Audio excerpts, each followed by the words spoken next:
pessoal, meu nome é Daniela Veloso, seja bem-vindo ao meu canal e a mais uma aula de ciências de hoje. O tema da nossa aula hoje é ossos e músculos e vamos abordar aí um pouquinho de sistema esquelético.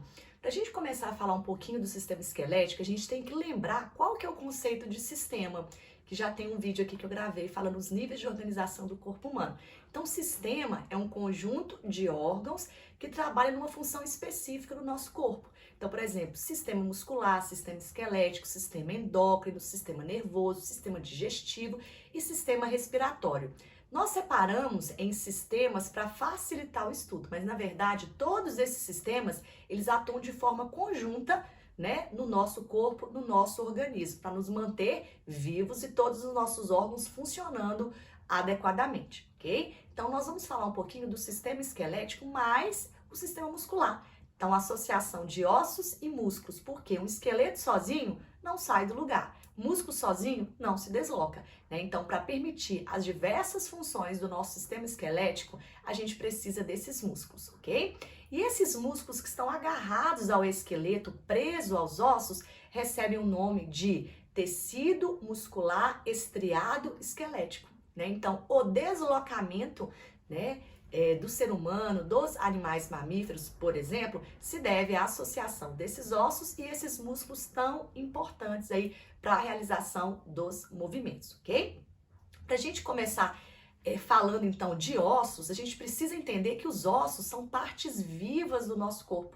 Tem pessoas que acham que os ossos não são estruturas vivas por serem mais rígidos, mais duros e mais calcificados. Mas na verdade, gente, os ossos são formados por células.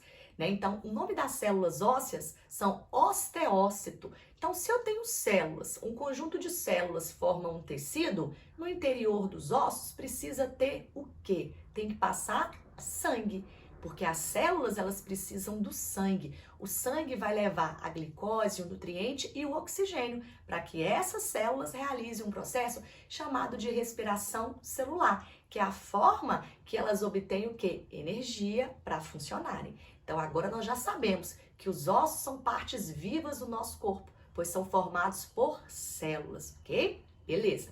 Mais uma característica importante do sistema esquelético é que a maior parte das pessoas acham que a função dos ossos é só sustentar o nosso corpo, né, nos permitir realizar movimentos, deslocamento, mas na verdade, os ossos ele têm outras funções. Então, além da sustentação do nosso corpo, no interior de alguns ossos, principalmente ossos longos, há produção de células sanguíneas. Então, continuamente, gente, células do nosso corpo morrem, né? Células do intestino, células do estômago, células da pele, né? E células do sangue morrem. Então, novas células são produzidas continuamente no nosso corpo. E as células sanguíneas são produzidas no interior dos ossos longos. Então, uma função extremamente importante aos ossos. Uma outra função é que os nossos ossos são depósitos naturais de cálcio, né? Então, isso é muito bom.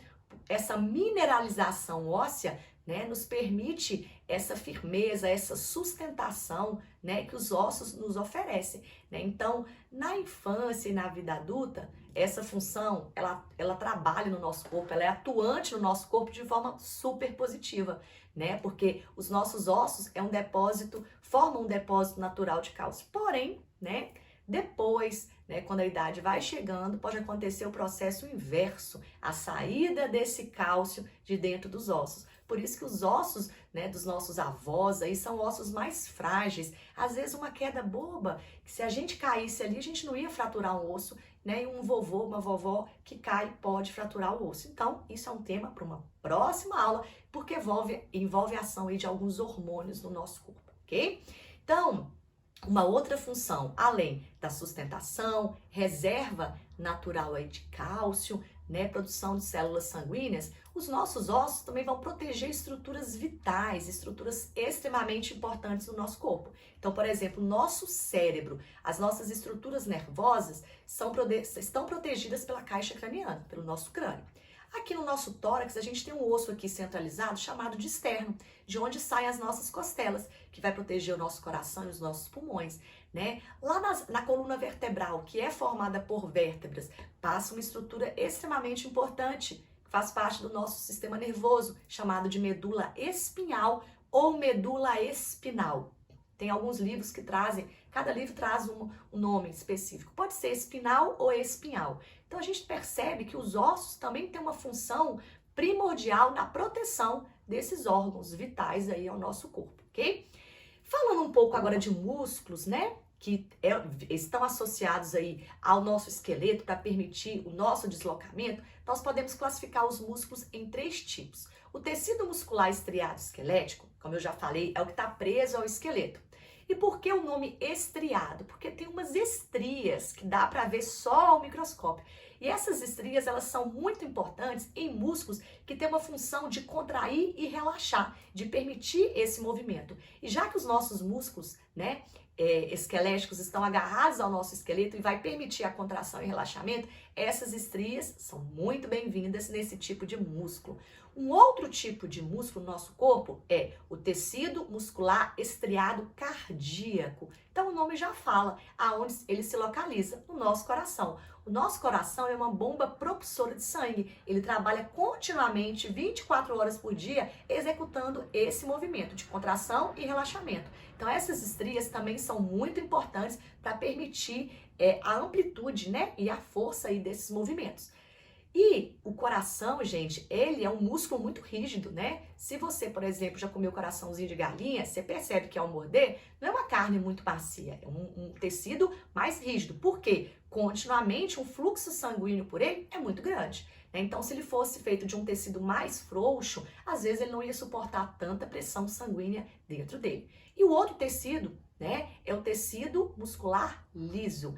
Esse muscular liso quer dizer que ele não tem estrias, como por exemplo, o músculo dos órgãos internos, né? Dos nossos órgãos. Então, são órgãos que muitas vezes não vai ter que fazer essa função continuamente. Então, liso significa ausência de estrias, ok?